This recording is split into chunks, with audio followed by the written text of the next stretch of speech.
Jay, and today we're going to go through the steps involved in backwashing a pool sand filter. The first and most important one is to always isolate the power to the pool pump before servicing any of the equipment involved.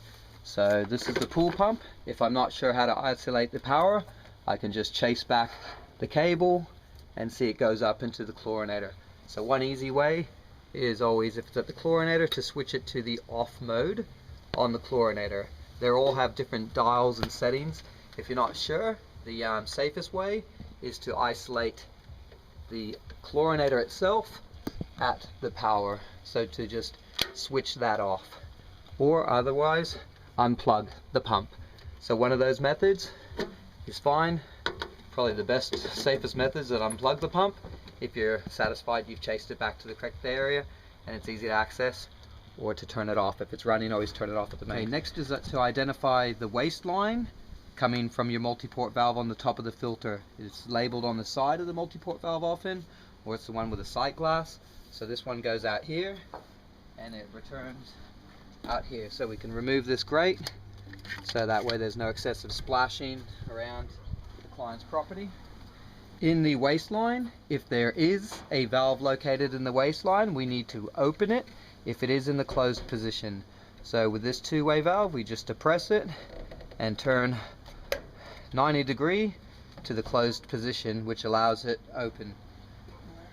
Now that the waistline is open, we can set this to backwash. So we locate the rinse and we go the way, so we go opposite way around to backwash and set that into there. Now we can run the pool pump back on. I set this to the manual position, and we'll see here on the sight glass, we run that until the water goes from a cloudy water to a clear water. This one's very clear because I just serviced the pool just before. After running the pump on backwash for roughly 1 to 2 minutes, or till the sight glass become clear, we then switch it off. Then we return to our multi-port valve. Always ensure the pump is switched off before depressing the valve. Now we go to the rinse location, and we continue to always go the same way around from backwash to rinse. This eliminates or reduces the chances of the spider gasket losing its seat. From the rinse, we then switch it back to manual or turn the power on, however it was originally isolated, and we allow this to run for 30 seconds to a minute, or until once again we notice the sight glass is clear. So after we allowed it to rinse for roughly 30 seconds to a minute till the sight glass was clear, we can then turn off the pump, depress the handle fully, and return it to filter. We rinse the filter to allow the sand to settle back to the filter, and also to run any dirty water in the filter out to waste instead of returning it to the pool.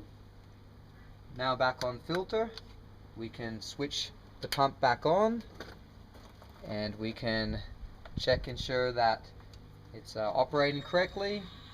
It's not running through the waistline any longer, which we see here by the water flowing through the cell, returning to the pool. No water through the waistline. So now we can return, if it did have a valve on the waistline, we can return that to the closed position. We can return our grate closed. When backwashing and rinsing your filter, if you do have a multi-speed pump, it's good to set it onto the high speed. That allows maximum pressure while backwashing, and when you're finished you can return it to the slow. Very often the Eco multi-speed pumps prime always on fast and do return to its normal settings, which is slow on this one automatically. I hope you found this video informative, and if I can be of further assistance or advice, please don't hesitate to give me a call on 0413 801 555.